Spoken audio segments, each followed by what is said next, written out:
낭만서점 특별편 두 번째 시작합니다. 안녕하세요. 평론 쓰고 있는 허입니다. 지난 방송 잘 들으셨는지요? 강신주 씨와 또 이상용 씨 모시고 저희 특별편 첫 번째 꾸려봤는데요. 사실은 굉장히 걱정을 하기도 했던 방송이었습니다. 여러분께서 이 남자 3명이 나오는 이 방송을 좋아하실까? 뭐 이런 의문도 좀 들었고요. 그런데 저의 이런 그 기우와는 달리 여러분께서 많은 또 격려를 해주시고 응원의 댓글 남겨주셔서요. 정말 큰 힘이 됐습니다. 팟빵 댓글에 여러분께서 그 방청 소감을 남겨주셨는데요. 지성과 미모님, 네, 평론가님 혼자서도 잘해요. 두려워하지 마시고 힘내세요. 이렇게 남겨주셨는데요. 네, 뭐 혼자서 잘한 것 같지는 않고요. 강신주 씨와 또 이상용 씨가 잘 말씀을 해주셔서 아마 그 방송이 어물쩍 넘어가지 않았나 싶습니다. 네, 그리고 뭐 고만님, 이번 방송 재밌고 유익했다고 남겨주셨는데요. 저희가 그 초대 손님을 모시고 방송을 초반에 진행을 하다가 나중에 이 소설 전문 팟캐스트로 거듭나면서 정희연 작가님과 제가 이야기를 나누는 방식으로 바뀌어서 이 초대 손님이 한 번쯤 나와 줬으면 하는 그런 아쉬움도 또 없지 않으셨을 텐데요. 이번에 또 그런 그 기회가 된 것 같아서 개인적으로는 저한테는 또 나름대로 의미가 있었던 방송이기도 했습니다. 네, 그 외에도 미카님 등 여러분께서 또 정희연 작가님에 대한 그리움 남겨주셨습니다. 네, 저도 여전히 그립고요. 정희연 작가님이 그 방송 잘 들으셨다고 카톡으로 연락이 왔어요. 저희가 PD님과 이야기를 나누면서 작가님 얼른 돌아오시라고 거듭 이 요청을 드렸는데 네, 그 이후로는 또 연락이 없네요. 네, 정현 작가님 잘 지내고 계시죠? 네, 소설 기대하고 있겠습니다. 네, 낭만서점 특별편 두 번째 방송이라고 해서 또 여러분께서 그럼 본 방송은 언제 시작하냐? 네, 이렇게 궁금해 하시는 분들도 계실 것 같은데요. 말씀을 드린다면 정현 작가님의 후임 진행자가 구해졌습니다. 저희가 아직 첫 녹음을 하지는 않았고요. 지금 어떤 책을 방송으로 할지 회의를 했고요. 지금 책을 읽고 있는 기간입니다. 그래서 아직 본 녹음을 못해서 제가 이 특별편 두 번째 방송을 하게 됐습니다. 참고로 말씀드리면 이 낭만서점의 후임 진행자는요. 저희 낭만서점에 한번 출연하신 적이 있는 분입니다. 여러분께서 낭만서점을 통해서 목소리를 들으신 분인데요. 여기까지만 힌트를 드리도록 하겠습니다. 더 궁금해 하시라고요. 그래야 저희 본방송 올라왔을 때 누군지 이렇게 궁금해 하시면서 또 들으실 것 같다는 그런 생각으로 제가 이렇게 낚시밥을 살짝 던집니다. 부디 여러분 잡아주세요. 네, 그러면 새로운 낭만서점의 후임 진행자와 함께할 본방송을 기대하시면서요. 제가 특별편 두 번째 시간을 꾸려보려고 합니다. 원래 저희 낭만서점이 이 소설 전문 팟캐스트잖아요.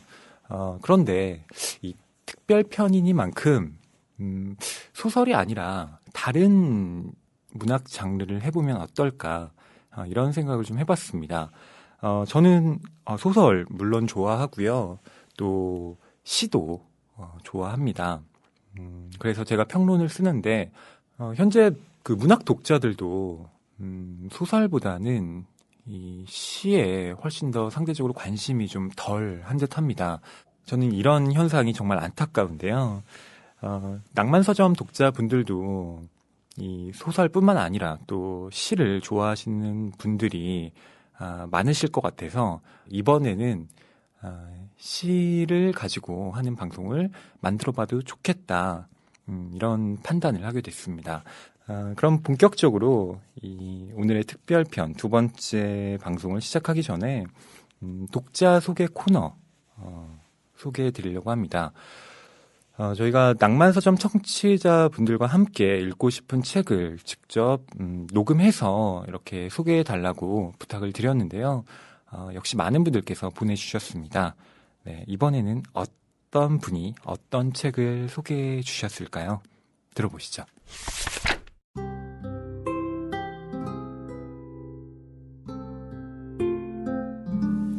안녕하세요. 저는 낭만서점 애청자인 25살 대학생 박현옥입니다. 옥자라는 닉네임으로 댓글도 종종 달곤 했는데 기억하시는지 모르겠습니다. 오늘 제가 추천하고 싶은 책은 그리고 소설은 윤대영 작가님의 소설집 대설주의보 중에서 풀밭 위의 점심이라는 단편입니다. 낭만서점에서도 은어낚시 통신이나 소는 여관으로 들어온다 가끔 같은 윤대영 작가님의 소설들에 대해 이야기해주셨던 기억이 납니다. 인상파 화가 만해의 그림 제목이기도 한 풀밭 위의 점심은 대학 시절 미학 연구 서클에서 만난 나와 연우 그리고 수연의 이야기를 그리고 있는데요. 셋은 연인 같기도 친구 같기도 한 미묘한 관계입니다.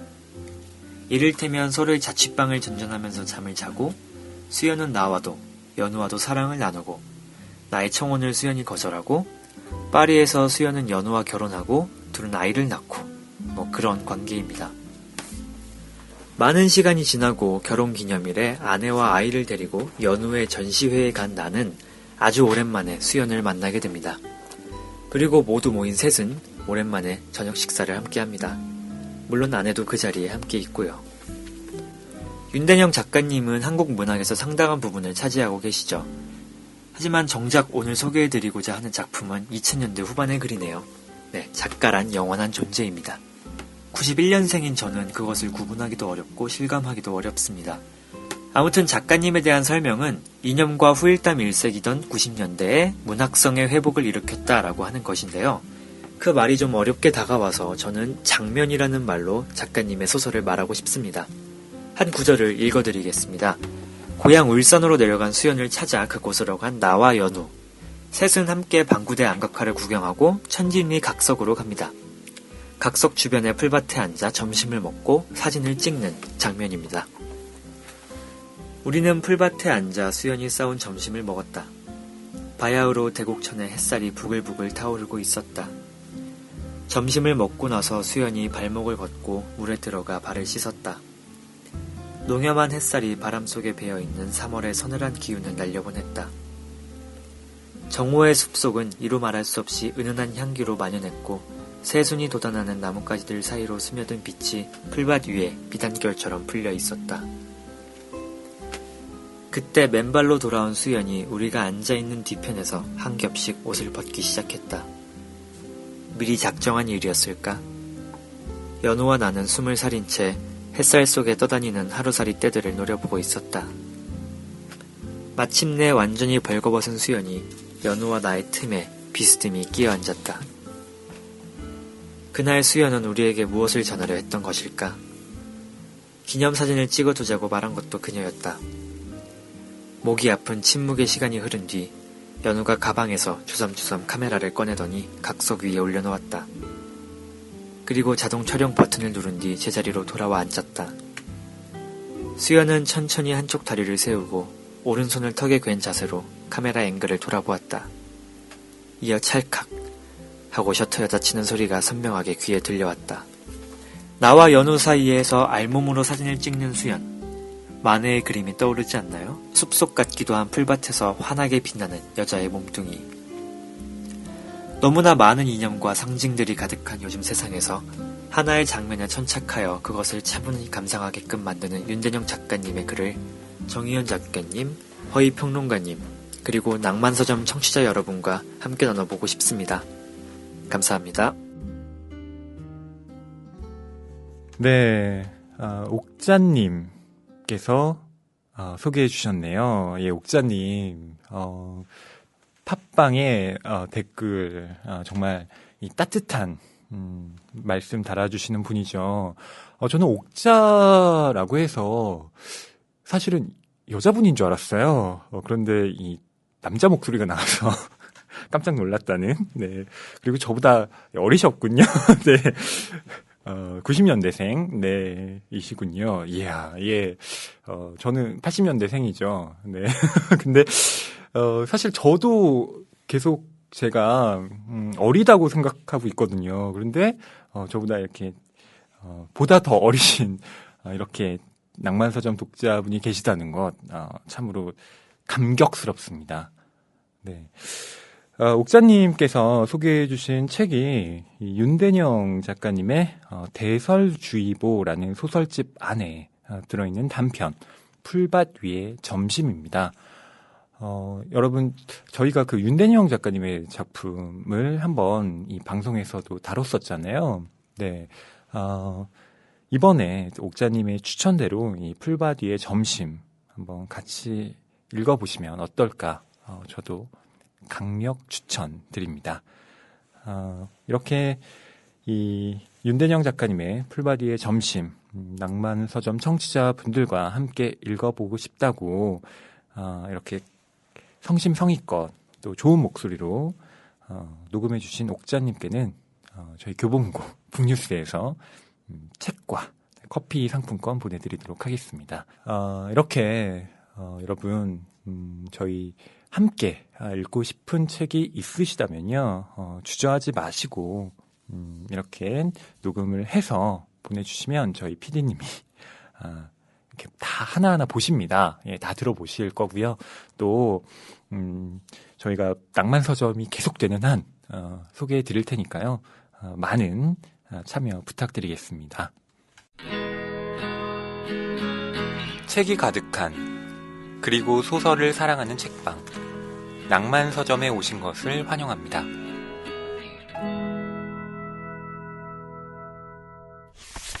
네, 그럼 낭만서점 특별편 두 번째 방송 본격적으로 시작해 보겠습니다.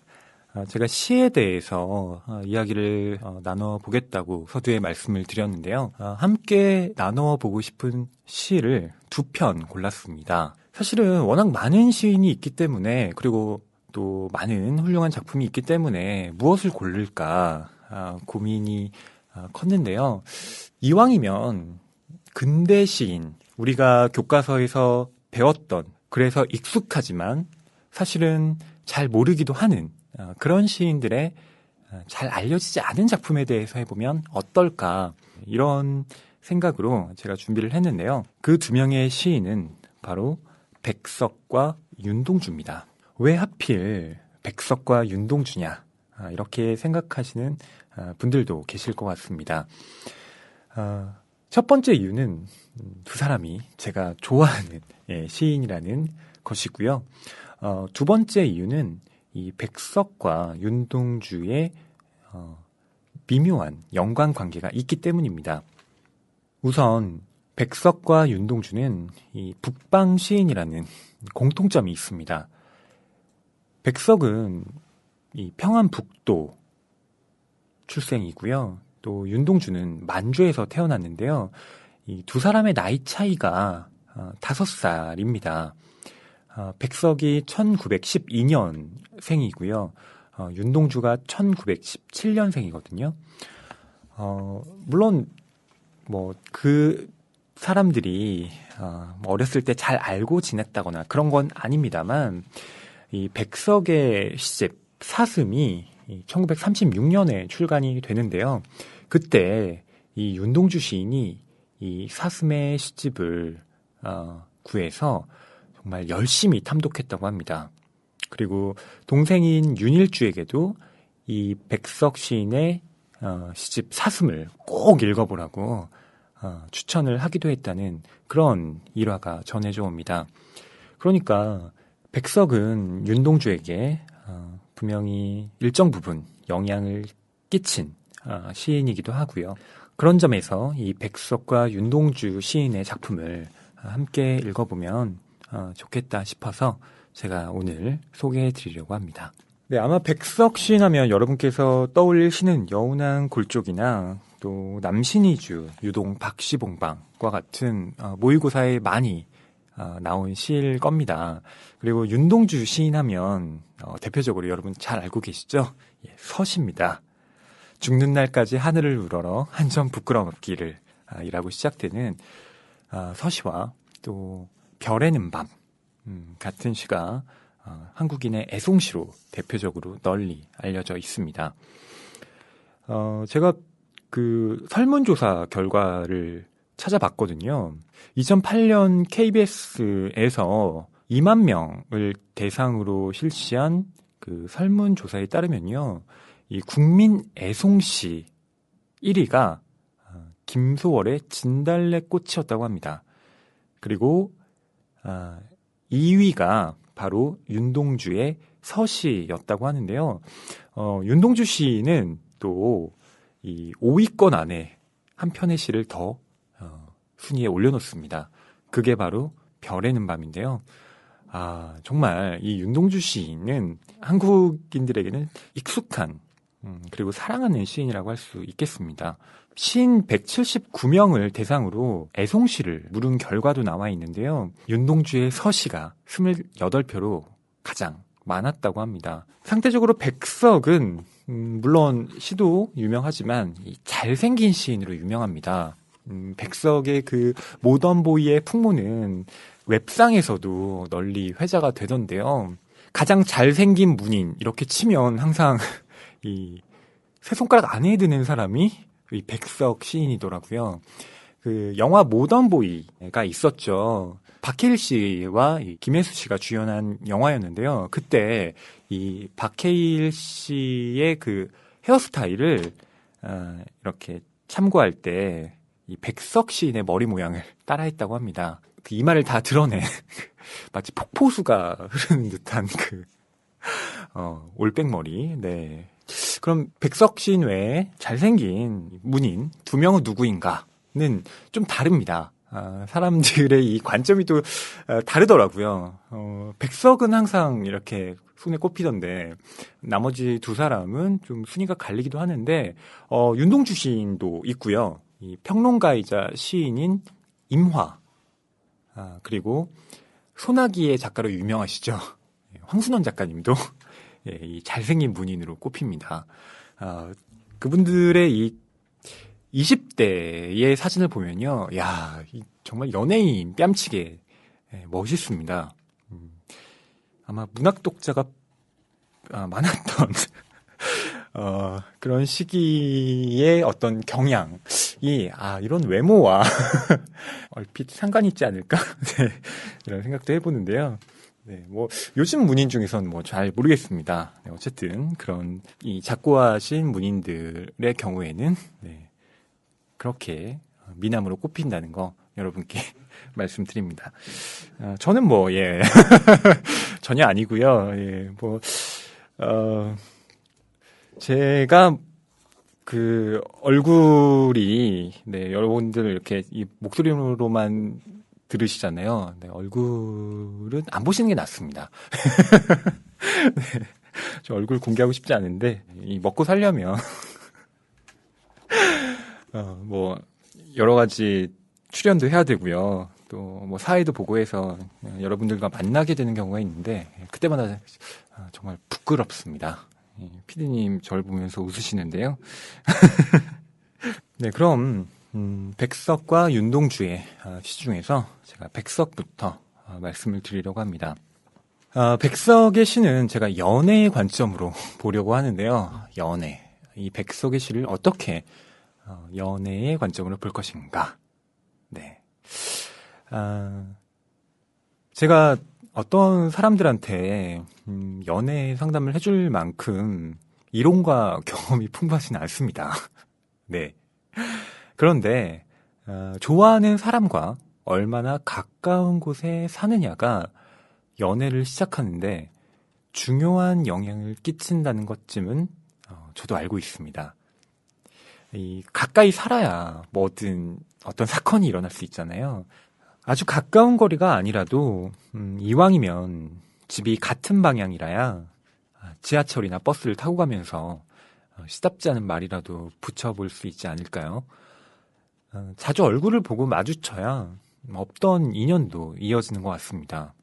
뭐 대표적으로 영화 건축학개론을 보면 아실 수 있죠. 네, 집이 같은 방향이니까 수지와 같은 방향이어야만 네, 첫사랑도 생길 수 있다는 것.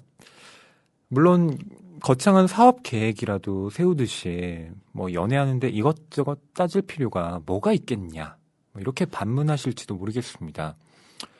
원래 사랑의 본질이라는 건 제가 생각하기에는 무조건적이고 맹목적인 것이 아닌가 싶습니다.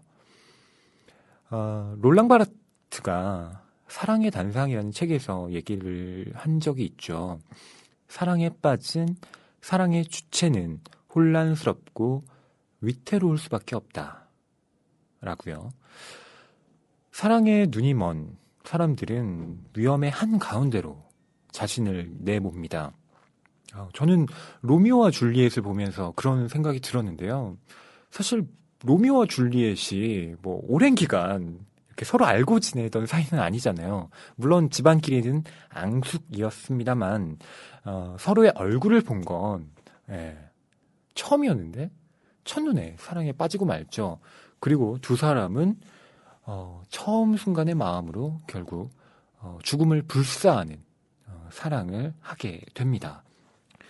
그러니까 사랑의 충동을 몸을 맡긴 특히 시인 백석에게는 이 서울과 400km 떨어진 통영 사이의 거리쯤은 별다른 장애물로 느껴지지 않았을 것 같습니다.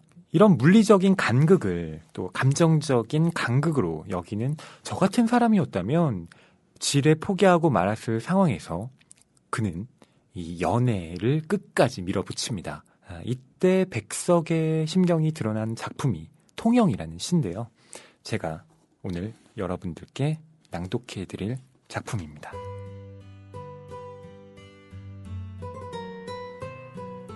통영. 산 너머로 가는 길 돌각담에 갸웃하는 처녀는 금이라는 이 같고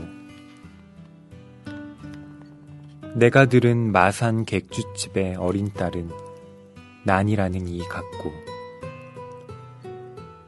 난이라는 이는 명정골에 산다던데 명정골은 산을 넘어 동백나무 푸르른 감로 같은 물이 솟는 명정샘이 있는 마을인데 샘터엔 오구작작 물을 깃는 처녀며 새학시들 가운데 내가 좋아하는 그이가 있을 것만 같고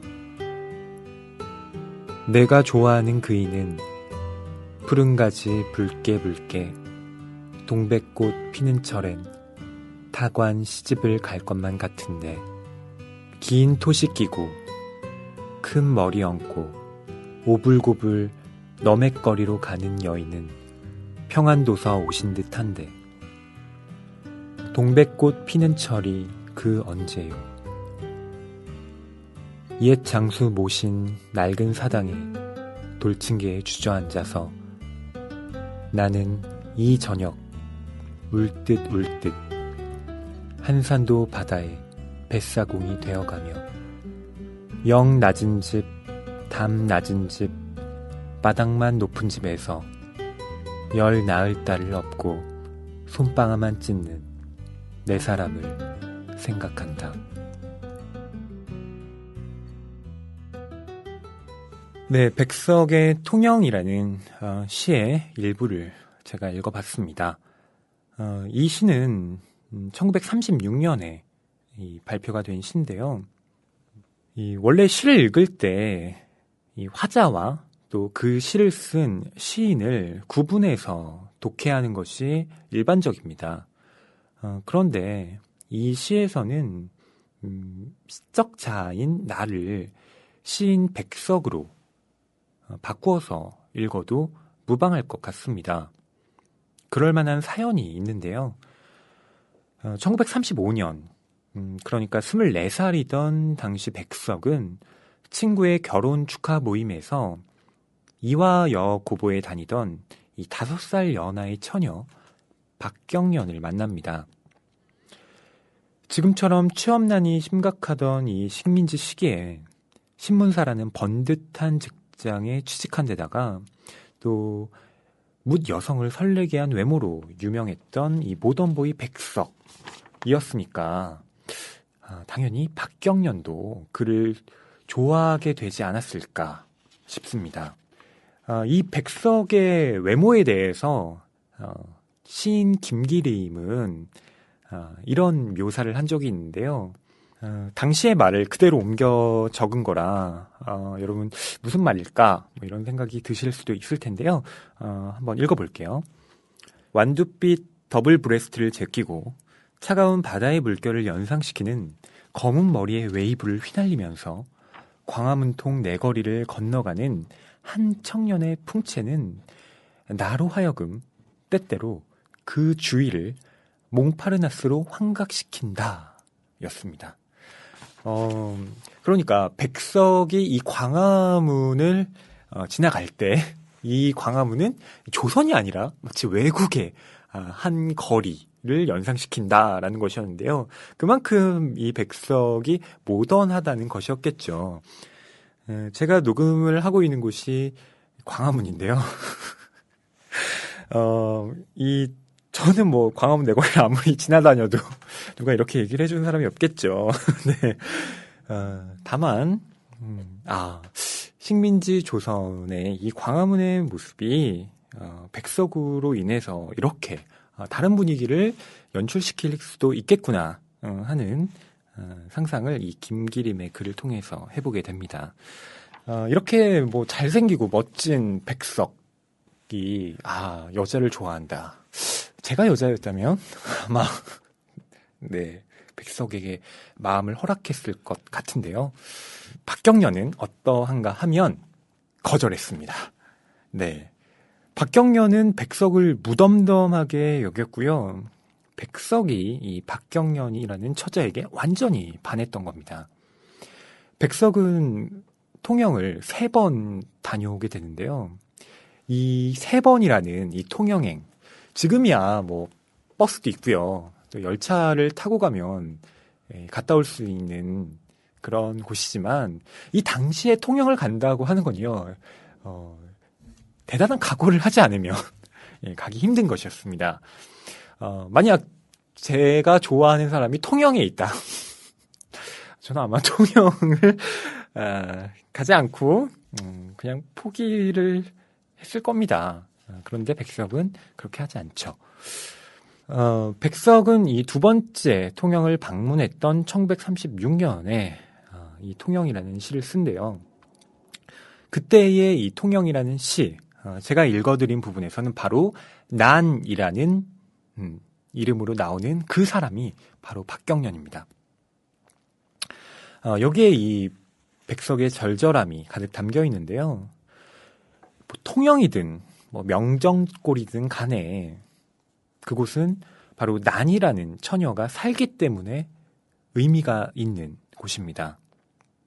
그곳은 백석에게는 지리적인 공간이 아니라 감각적인 장소로 다가옵니다. 샘터에서 물깃는 색시들도 전부 난이의 얼굴로 보입니다.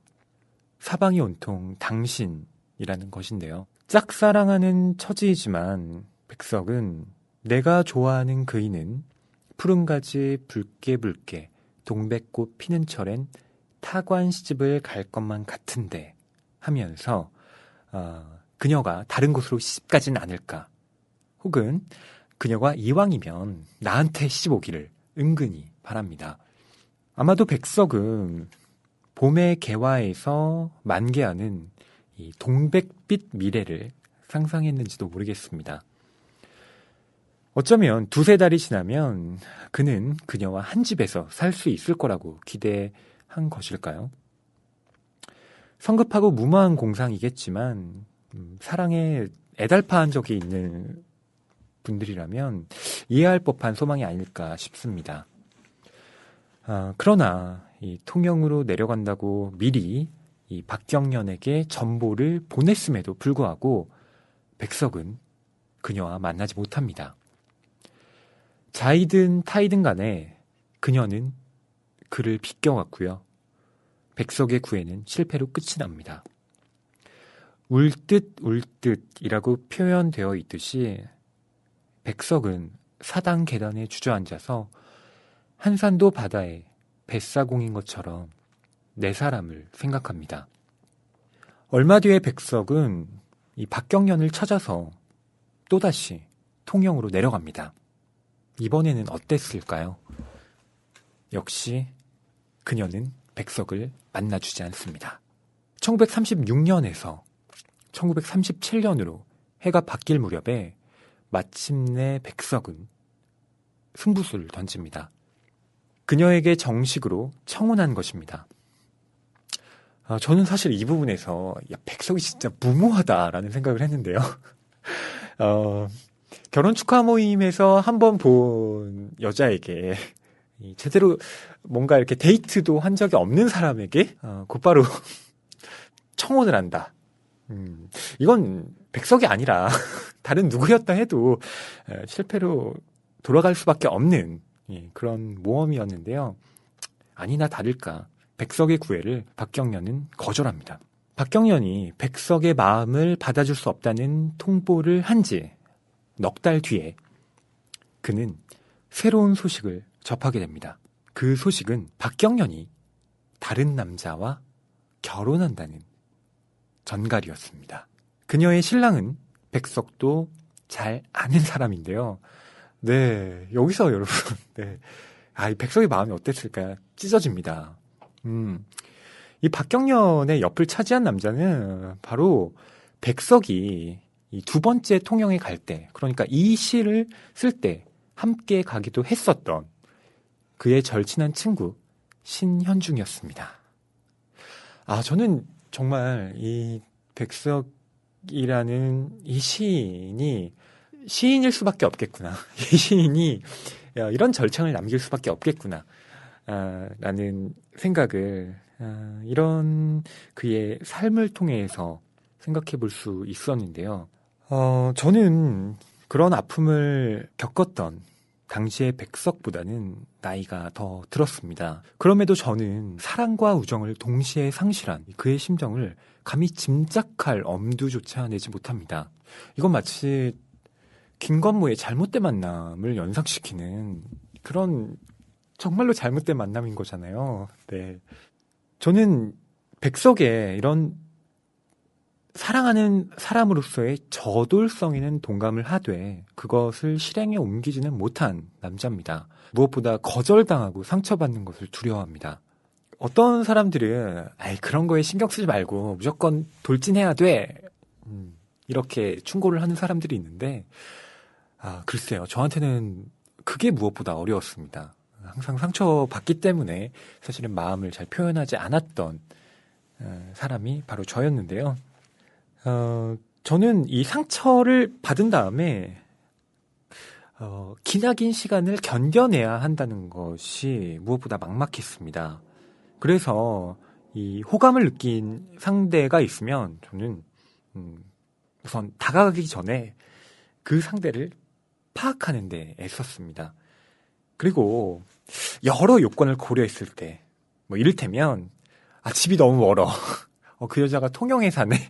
라든가 뭔가 나는 그 여자가 좋아할 만한 요건을 갖추지 못했는데 이런 생각이 들면 저는 심장의 이 떨림을 억제하기 위해서 가진 노력을 다하는 그런 겁쟁이가 되었습니다.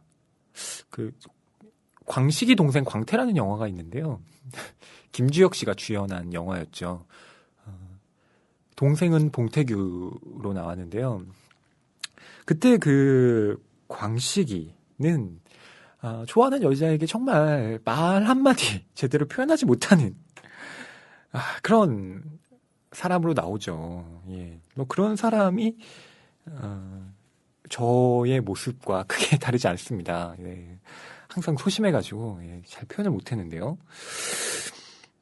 그래서 저는 이 백석의 통영이라는 시를 읽으면서 영문도 모르고 옹졸한 저의 세계에서 잠깐 등장했다가 퇴장한 익명의 그분들에게 심심한 사과의 말씀을 전하고 싶습니다.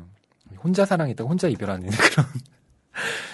그런 저의 대상이 되어주셨던 분들, 네. 물론 이 팟캐스트를 들으실지 어떨지 잘 모르겠습니다만, 네. 어쩌면 제 자신을 납득시킬 핑곗거리가 필요했는지도 모르겠습니다.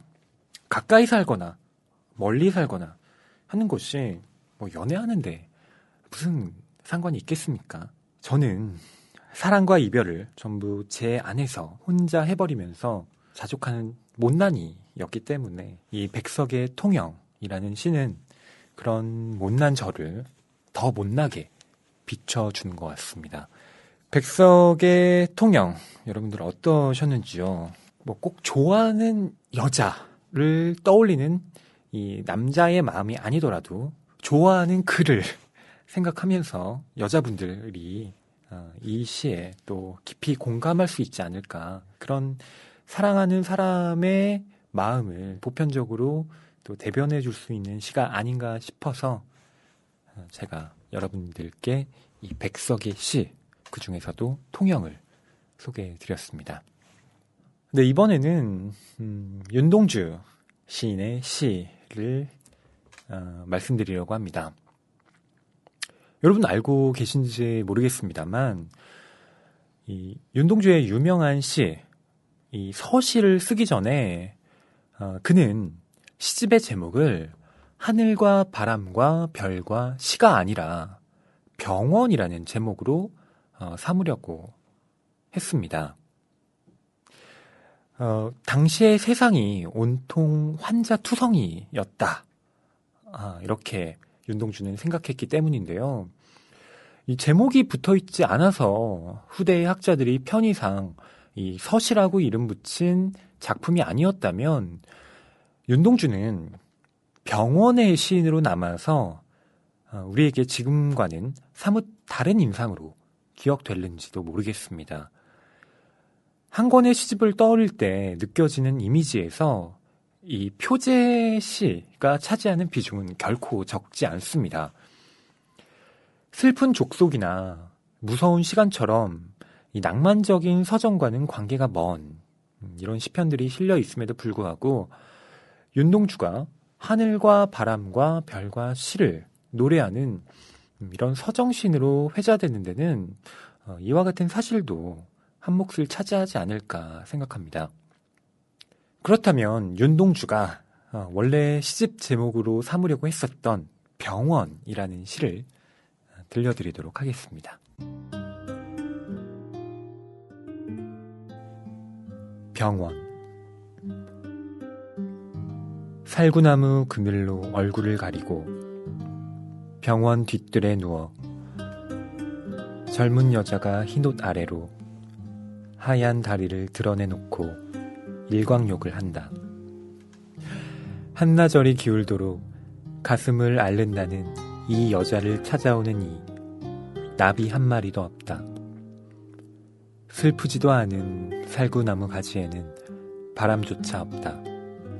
나도 모를 아픔을 오래 참다 처음으로 이곳에 찾아왔다. 그러나 나의 늙은 의사는 젊은이의 병을 모른다. 나한테는 병이 없다고 한다. 이 지나친 시련, 이 지나친 피로, 나는 성내서는 안 된다. 여자는 자리에서 일어나 옷깃을 여미고 화단에서 금잔화 한 포기를 따 가슴에 꼽고 병실 안으로 사라진다. 나는 그 여자의 건강이, 아니 내 건강도 속히 회복되기를 바라며 그가 누웠던 자리에 누워본다. 네, 어떠셨는지요? 이 병원이라는 시는 1940년 12월에 그리고 서시는 1941년 11월에 쓰여진 것으로 기록되어 있습니다.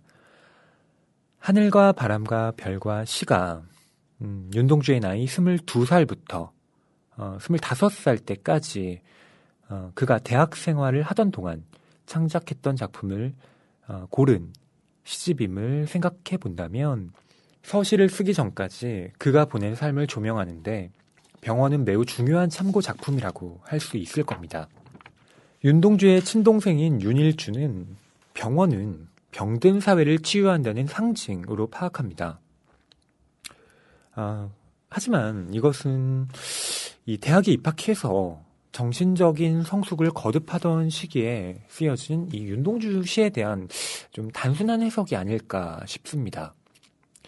이 하늘과 바람과 별과 시를 보면 1939년 9월에 쓴 자화상이라는 시 이후에 병원을 집필할 때까지 약 1년의 시간이 공백기로 남아 있습니다. 물론 윤동주가 이때에도 계속 시를 썼지만 시집에는 싣지 않았다는 가설도 배제할 수는 없습니다. 여하튼 그가 시를 창작하는데 오랜 자숙의 시간을 거쳤다는 그 사실만은 분명하지 않을까요? 병원을 쓰기까지 다른 시들과 달리 유달리 긴 모색의 기간을 필요로 했다는 것은 그만큼 이 시가 윤동주에게는 내적 고투가 집약된 결과물이라는 뜻이기도 합니다. 제가 보기에 병원은 병든 사회를 치유하는 어떤 상징이라고 보기는 어렵다고 봅니다. 이 시의 병원은 치료를 받기 위한 공간이 아니라 환자들이 그저 머물고 있는 곳이기 때문이죠. 나는 아픔을 호소하는데 늙은 의사는 젊은이의 병을 모른다. 나한테는 병이 없다고 한다. 이렇게 진단할 뿐입니다. 윤동주는 당시 식민지 조선의 상태를 병든 사람들로 가득한 거대한 병원으로 인식하고 있었던 것 같습니다. 이성복 시인은 그날이라는 작품에서 이렇게 쓴 적이 있죠. 모두 병들었는데 아무도 아프지 않았다. 이런 구절처럼 의사를 포함한 모두가 병들어 있는 상황에서 잘못된 진찰은 당연히 일어날 수밖에 없습니다. 이 시에서 건강은 의약품이 아니라 병원 뒤뜰에서 일광욕을 하는 것으로 회복을 기대할 수 있습니다. 병든 사회에서 만들어진 그 무엇으로도 병을 고칠 수는 없기 때문에 희망은 오직 태양, 그러니까 자연의 섭리처럼 존재하는 것으로 걸 수 있지 않을까 합니다. 그래서 나는 그 여자의 건강이, 아니 내 건강도 속히 회복되기를 바라며 그가 누웠던 자리에 누워본다. 라는 식구는 이 시의 마지막 구절로서 어떤 정합성을 갖는다고 봅니다. 병을 낫게 해야 하는 병원이 병든 사회를 지시하고 있음에도 그는 포기하지 않고 치유의 끈을 붙잡으려고 하는데요. 1938년이라는 이 시대는 여러분께서 알고 계신 대로 국가총동원법에 의해서 식민지 조선이 전시체제로 전환되는 엄혹한 시기입니다. 그런데 윤동주는 바로 이때 하늘과 바람과 별과 시에 수록될 시들을 쓰기 시작했습니다.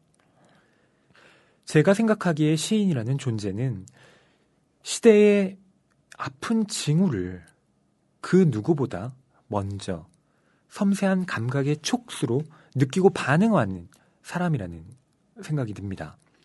그러니까 윤동주에게 식민지 조선의 현실, 이 전쟁 상태의 혼란기는 참을 수 없는 고통이었기 때문에 자신의 삶을 걸고 암중 모색하는 시간을 가질 수밖에 없었을 것 같습니다. 이런 상황에서 고를 수 있는 선택지는 크게 세 가지겠죠. 바로 타협, 절망, 저항의 길입니다. 윤동주가 타협을 택하면 당대의 엘리트로서 당장 몸과 마음이 편해질 수 있고, 또 반대로 절망을 택하면 시대의 부조리에 바로 직물적으로 감흥할 수는 있겠지만 결국 아무것도 변화시키지는 못하게 됩니다. 사실상 가장 힘든 선택은 절망하면서도 저항 쪽으로 한 걸음 내딛는 일이 아닐까요? 1년 동안의 자수 끝에 윤동주는 제일 힘든 쪽으로 인생과 시의 방향을 결정합니다. 하늘과 바람과 별과 시에 실린 이 19편의 작품 중에서 자화상, 소년, 새로운 길, 슬픈 족속이라는 시를 제외한 나머지 전부가 1940년에 쓰여진 이 병원을 발표한 이듬해에 쓰여졌다는 사실은 시사적입니다. 병원이라는 시를 기점으로 그의 시적 행보는 달라졌고요. 또 실제 작품에서도 다른 경향성을 보입니다. 이 윤동주에게 꼬리표처럼 붙어 다니는 말이 있습니다. 바로 저항 시인이다. 이런 호칭인데요. 그것은 흔히 이 후쿠오카 형무소에서의 옥사로 역사적으로 환원되는 그런 사건입니다만 그 이전에 이루어진 이 하늘과 바람과 별과 시의 이 시적인 변모를 통해서도 우리가 생각해 볼 수 있지 않을까 합니다. 제가 오늘 낭만서점 특별편 두 번째 방송에서 이 백석의 통영과 윤동주의 이 병원이라는 시를 소개해 드렸습니다. 여러분들께서 이 시가 어떻게 들리고 또 읽혔는지 잘 모르겠습니다만 이 시를 읽는다는 것, 나의 삶에 쉼표를 찍는 일이 아닐까 저는 이렇게 생각하는데요. 시는 빨리 읽을 수가 없는 장르입니다. 천천히 읽어야만 하고요. 또 그럴 수밖에 없는 그런 장르의 문학입니다. 항상 빠르게 살 수밖에 없는, 그리고 뒤처지면 안 된다는 그런 생각들로 우리가 항상 자기 자신을 내모는데요. 저는 그럴 때일수록 이 시집을 갖고 다니면서 한 번쯤 가장 바쁜 순간에 펴보아야 하지 않을까 생각합니다. 이것이 어쩌면 우리의 생활에서 가질 수 있는 낭만적인 순간이 아닐까 하는데요. 저희 이 팟캐스트 이름이 낭만 서점이잖아요. 책을 읽는 순간, 그때야말로 낭만이 사라진 삶에서 낭만을 회복할 수 있는 순간이다. 뭐 이런 나름대로의 결론을 내려보면서 오늘 방송 마치려고 합니다. 오늘 방송이 괜찮으셨다면요, 여러분 댓글로 네, 그 소감을 좀 남겨주셨으면 합니다. 이게 좀 괜찮다 싶으면 좀 이 일종의 뭐랄까요, 별책부록 형식으로 간간히 제가 좀 제가 좋아하는 시들, 여러분과 함께 읽고 싶은 시들을 또 소개해드리면 어떨까 싶어서요. 저희 PD님과 교보문고 제작진을 압박하려면 여러분의 참여가 필요합니다. 저만 주장해서는 네, 힘이 없더라고요. 네. 여러분 어떠셨는지요? 네. 낭만서점 특별편은 4월 28일까지 이어집니다. 저희 정현 작가님의 후임 진행자와 함께하는 낭만서점 본방송은요, 5월 5일에 업로드될 예정입니다. 많은 기대 부탁드릴게요. 그럼 낭만서점 특별편 두 번째 방송 문을 닫습니다. 여러분 안녕히 계세요.